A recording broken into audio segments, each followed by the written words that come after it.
When someone says, let's impose tariffs on foreign imports, it looks like they're doing the patriotic thing by protecting American products and jobs. This television ad, released by the Premier of Ontario, resulted in President Trump saying, through a Truth Social post, that all trade negotiations with Canada are hereby terminated. That high tariff legislation passed back in that period, called the Smoot-Hawley Tariff, greatly deepened the Depression and prevented economic recovery. President Trump said former President Reagan's statements on trade were taken out of context in an effort to influence an upcoming hearing in front of the U.S. Supreme Court. Wednesday, Prime Minister Mark Carney of Canada said his country will double its non-U.S. exports as a hedge for his country's business and industry. But this process, this decades-long process of an ever closer economic relationship with the United States, is now over. And as a consequence, many of our former strengths as a country, former strengths more particularly as our economy, strengths based on close ties to America, have become our vulnerabilities. And as a result of that, the jobs of workers in our industries most affected by the U.S. tariffs in autos and steel and lumber are under threat. And our businesses are holding back investments, restrained by the pall of uncertainty that's hanging over all of us. Our relationship with the United States will never again be the same as it was, even though, in this new world of protectionism, we have the best trade deal of any other country, and we're working to make it even better still. President Trump appeared to side with the consumer this week, vowing to help lower the price of beef for millions of Americans, but in doing so, elicited fiery responses from ranchers who have been dealing with low herd numbers and years of drought.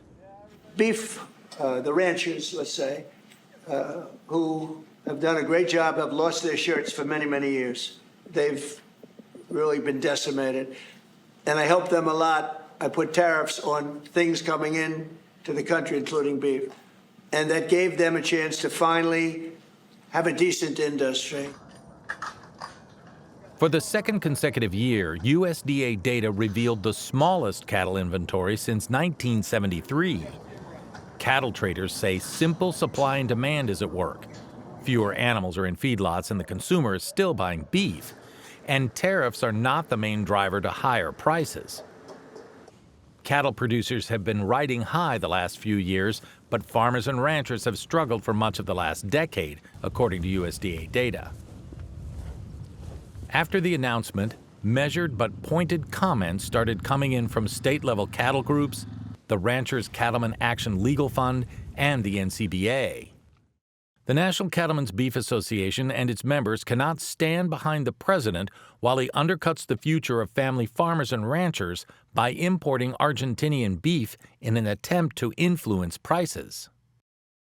Because if we can produce it here and you don't have all the transportation costs, it saves the packer money, saves the consumer money to get it on the shelves. A Truth Social message on Wednesday from the president resulted in cattle complex prices going limit down. The feeder complex bought back some of the losses Thursday before settling lower.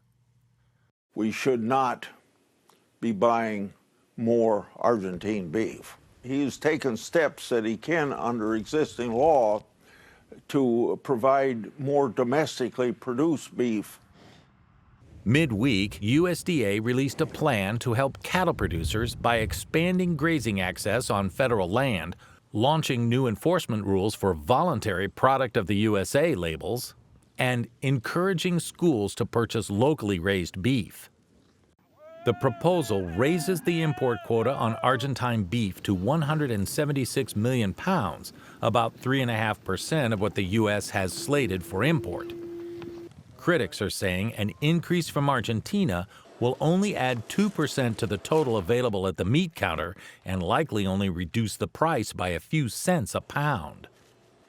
The president also said he'll talk with ranchers about beef price concerns.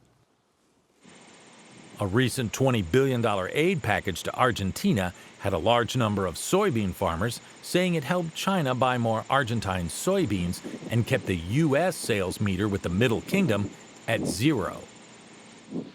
For Market to Market, I'm David Miller.